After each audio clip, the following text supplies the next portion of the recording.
ధన్యవాదాలు అధ్యక్ష.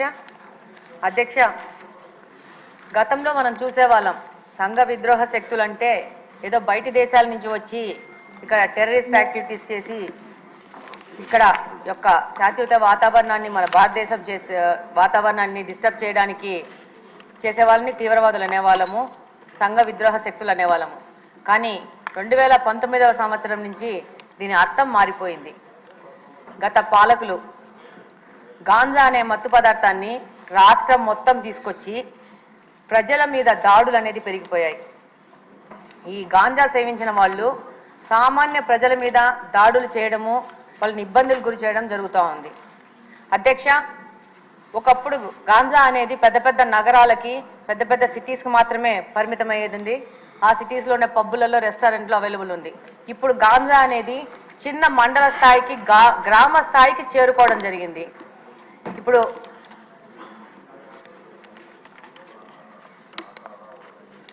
ఈరోజు మామూలుగా తిరుగుతూ ఉంటే ఈ గాంజా ఇంత ఎక్కువైపోయింది ఏమని మాట్లాడుతుంటే స్టూడెంట్స్ అడుగుతూ ఉన్నారు, మాకు గాంజా ఎక్కడ దొరుకుతుందో తెలిసినప్పుడు దీన్ని కట్టడి చేయాల్సిన పోలీసులకు తెలియదా అది ఎక్కడ దొరుకుతుందో అని చెప్పేసి. ఎంతోమంది స్టూడెంట్స్ కలిసినప్పుడు ఎలక్షన్ క్యాంపెయినింగ్లో ప్రశ్నించడం జరిగింది. అలాగనే అధ్యక్ష, ఎన్నికల ముందు కానీ ఇప్పుడు ఎన్నికల తర్వాత కానీ ఈరోజు గ్రీవెన్సెస్ కోసం మన దగ్గరకు వచ్చిన దాంట్లో దాదాపు 30-40% ఈ గాంజా మీద ఎఫెక్ట్ అయిన వాళ్లే వస్తూ ఉన్నారు. ఎలాంటి సమస్యలు అంటే మనకు సభ దృష్టికి తీసుకొస్తే ఇది ఒక తమాషా వ్యవహారం ఉంటుంది. పిల్లాడు గాంజాకి అడిక్ట్ అయ్యాడని చెప్పేసి దాంట్లో నుంచి బయటికి తీసుకురావడానికి ఏవో మాయలు మంత్రాలు అని చెప్పేసి ఎవరో సాముల్ని మీద ఆధారపడి వాళ్ళు వచ్చి వాళ్ళ ఇంట్లో ఉన్న బంగారం అంతా చూసి వీడు గాంజా మీద ఎఫెక్ట్ అవుతున్నాడు ఈ అబ్బాయి అని చెప్తే వాళ్ళు ఆ బంగారంతా దొంగతనం చేసుకుని వెళ్ళిపోతే ఆ కేసు ఇప్పటికీ కడపలో 2 టౌన్ పోలీస్ స్టేషన్లో FIR రిజిస్టర్ అయ్యింది. నిన్న 1 వీక్ బ్యాక్ కూడా సదరు మహిళ వచ్చి నాది ఏదో సమస్య తీర్చండి అని చెప్పింది. అంటే దాదాపు సామాన్య ప్రజలు ఈ గాంజా వల్ల ఎంత ఎఫెక్ట్ అయ్యారంటే అసలు ఈ 5 సంవత్సరాల్లో మిగతా సమస్యలు ఒక ఎత్తు అయితే గాంజా సమస్య అనేది ఇంకొక పెద్ద ఎత్తుకు చేరుకోయింది. అలాగనే అధ్యక్ష, ఈ గాంజా సేవించిన వాళ్ళు సామాన్య ప్రజల మీద షార్ప్ ఆబ్జెక్ట్స్, ఇందాక హోమ్ మినిస్టర్ గారు అన్నట్టు బ్లేడ్ బ్యాచ్ అంటారు, వాళ్ళు అది బ్లేడో షార్ప్ ఆబ్జెక్టో చిన్న నైఫ్లో తెలియదు కానీ ఆ గాంజా మత్తులో వాళ్ళకు అంతకు ముందు వాళ్ళతో ఏదైనా గొడవలు జరిగినా కానీ ఏమి జరిగినా కానీ ఏ విధమైన ప్రొవొకేషన్ లేకున్నా కూడా వాళ్ళని అటాక్ చేయడము, వాళ్ళ మీద దాడులు చేయడము, దాదాపు వాళ్ళకి ప్రాణం మీద ప్రమాదం వచ్చే లాగా దాడులు చేస్తూ ఉన్నారు. రంజాన్ మాసంలో కడప నియోజకవర్గంలో ఒక మసీదు నుంచి రాత్రి 11 గంటలకి నమాజు చేసుకొని బయటికి వస్తుంటే వచ్చిన పిల్లోడిని అసలు without any notice sharp object తీసుకొని కొయ్యడం జరిగింది. అబ్బాయికి దాదాపు రిప్స్లో దాదాపు 3-4 ఇంచెస్ లోపలికి వెళ్ళి హైదరాబాద్ అపోలోకి తీసుకొచ్చి దాదాపు 20 రోజులు పెట్టి దాదాపు 5-6 లక్షలు ఖర్చు అయిందని కూడా చెప్పారు. చెప్తున్నాను. అయితే దాని మీద పోలీసు వాళ్ళకి దగ్గరికి వెళ్తే చాలా నామినల్ దొమ్మి కేసు, చిన్న 2 మనుషులు కొట్టుకుంటే జరిగిన గొడవలాగా కేసు రిజిస్టర్ చేశారు. అది గత ప్రభుత్వం వైసీపీ ప్రభుత్వ హయాంలో జరిగింది. ఇలాంటి కేసెస్ చాలా ఉన్నాయి పోలీస్ డిపార్ట్మెంట్ దగ్గర. వాటన్నిటి కూడా మళ్ళీ చెక్ చేసేసి వాటిని సరైన FIR రిజిస్టర్ చేసి వాళ్ళకి న్యాయం చేయాలని కోరుకుంటున్నాను. అలాగనే ఈ గాంజా మీద ఒక స్పెషల్ టాస్క్ ఫోర్స్ ఏర్పాటు చేసి ప్రత్యేకంగా మీకు అవసరం ఉంటే నాకంత తెలియదు కాబట్టి స్పెషల్గా రిక్రూట్ చేసుకునైనా కూడా దీని మీద ముందుకు పోవాల్సిన అవసరం ఎంతగానో ఉంది. లేకపోతే సమాజం మొత్తము పాడైపోయే ప్రమాదం ఉంది. ధన్యవాదాలు అధ్యక్ష. ధన్యవాదాలు అధ్యక్ష.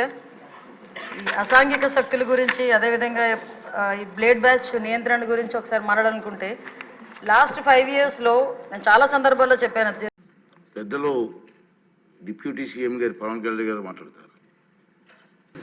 నమస్కారం అధ్యక్ష, మీకు అవకాశం ఇచ్చినందుకు గౌరవ ముఖ్యమంత్రి గారికి ఈ ఎక్సైజ్ పాలసీ మీద ఈ శ్వేతపత్రాన్ని సమర్పించిన విధానం చాలా లోతుగా ఉంది, సమగ్రంగా ఉంది. ఎక్సైజ్ పాలసీకి సంబంధించి గత 5 సంవత్సరాల్లో ఎలాంటి సమస్యలు ఉన్నాయి, ప్రజలు ఎలాంటి బాధలు పడ్డారు, ముఖ్యంగా ఇలా కల్తీ సారా తాగి, ఇలాంటి ఇలిసిట్ లిక్కర్ తాగి, వారి ప్రైవేట్ బ్రాండ్స్ తాగి ప్రజలు ఏ స్థాయికి వెళ్ళిపోయారు అనేది ప్రత్యక్షంగా నేను కూడా చాలా నా దగ్గరికి వచ్చి చాలా సమస్యలు చెప్పుకున్నారు ప్రజలు. ముఖ్యంగా గుంటూరు నుంచి ఒక బాధితురాలు వచ్చి భర్తను తీసుకొచ్చింది. భర్తను తీసుకొచ్చి నా భర్త నన్ను కొట్టేస్తున్నాడు, మీరు మాట్లాడండి, వీళ్ళు మందు తాగిని చెప్పి ఆవిడ పాపం బాధపడుతుంటే ఉన్న దెబ్బలు చూపించింది.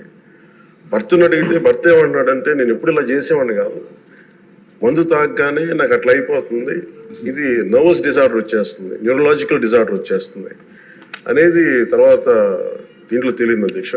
భూమి ఒకసారి అంటే ఇంకా విష్ణుకుమార్ రాజు గారు చెప్పినట్టుగా ఇది ఇంకా 3,000 కోట్లుగా చాలా లోతైన దోపిడీ జరిగింది. దీంట్లో లాస్ ఆఫ్ కన్సిడరబుల్ రెవెన్యూ దాదాపు 18,860 కోట్ల 51 లక్షలు అనేది ప్రాథమికంగా తేలింది. దీంట్లో అంటే ప్రజలకు కావాల్సిన డబ్బు, ప్రజలకి రావాల్సిన డబ్బు ఇవన్నీ కూడా ఎక్కడికి వెళ్ళిపోయినాయి.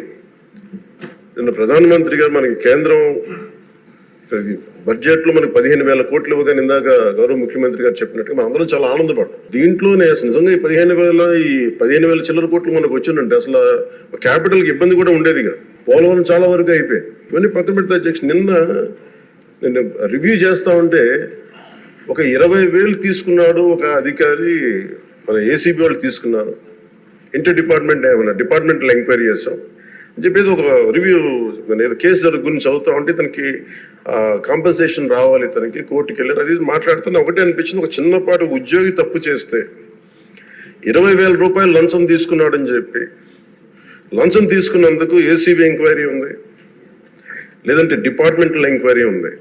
అలాంటిది రాష్ట్ర వ్యవహారాలు నడిపే ముఖ్యమంత్రి కానీ వారి సంబంధిత సభ్యులు కానీ స్టేట్ ఎక్స్చెకర్కి 18,860 కోట్ల రూపాయలు పైచిలకు ప్రప్రథమంగా ఇక్కడే మనకు తేలుతూ ఉంటే వీళ్ళు శిక్ష పడకుండా ఎలా తప్పించుకుంటారు? శిక్ష పడాలి. మనకి నైతిక బలం, నైతిక హక్కు ఎలా ఉంటుంది అధ్యక్ష? మనకి ఒక అధికారి 20,000 రూపాయలు నువ్వు తప్పు చేసావని చెప్పి ఏసీబీకి పట్టిస్తున్నావు. వీళ్ళేమో దారుణంగా 18,000 కోట్లు అటు ప్రజల్ని కనీసం వాళ్ళ క్వాలిటీలు మన లిక్కర్ మనకి తాగాలని చెప్పి ఎవరిని మనం కూర్చోబెట్టి మనం పెంపొందించట్లా. ఓకే, ఒక వ్యసనం అనుకోండి, దానికి ఏదైనా పేరు పెట్టుకోండి. ముఖ్యంగా మనకి మద్యపాన నిషేధం అనేది చాలా చాలా కష్టమైన విషయం, ముఖ్యంగా ఆంధ్రప్రదేశ్. ఒకవైపు యానాం, ఇంకోవైపు మనకి మధ్యప్రదేశ్, ఇంకోవైపు చూస్తే మనకి తెలంగాణ, ఒరిస్సా, తమిళనాడు, కర్ణాటక, ఇన్ని బార్డర్స్ని షేర్ చేసుకొని మద్యపాన నిషేధం అనేది ఇప్పుడు చాలా కష్టసాధ్యమైన విషయం. గతంలో కూడా చేశారు, సాధించలేకపోయాం. ఇప్పుడు రెగ్యులేట్ చేయాల్సిన అవసరం ఉంది. ఇందాక గౌరవ సభ్యులు బుచ్చయ్య చౌదరి గారు చెప్పినట్టుగా ఒకటి స్టేట్ ఎక్స్చెకర్కి లాస్ జరిగింది, ప్రజలకి ఆరోగ్యానికి హాని జరిగింది. దాంతోపాటు అసలు ఈ వ్యసనాన్ని తగ్గించే పరిధిలో కూడా కొంత ఉన్నారు, కొంత బడ్జెట్ కేటాయించాలి. ముఖ్యంగా డీ అడిక్షన్ సెంటర్స్ కానీ వీటితో పాటు కేటాయించాలి.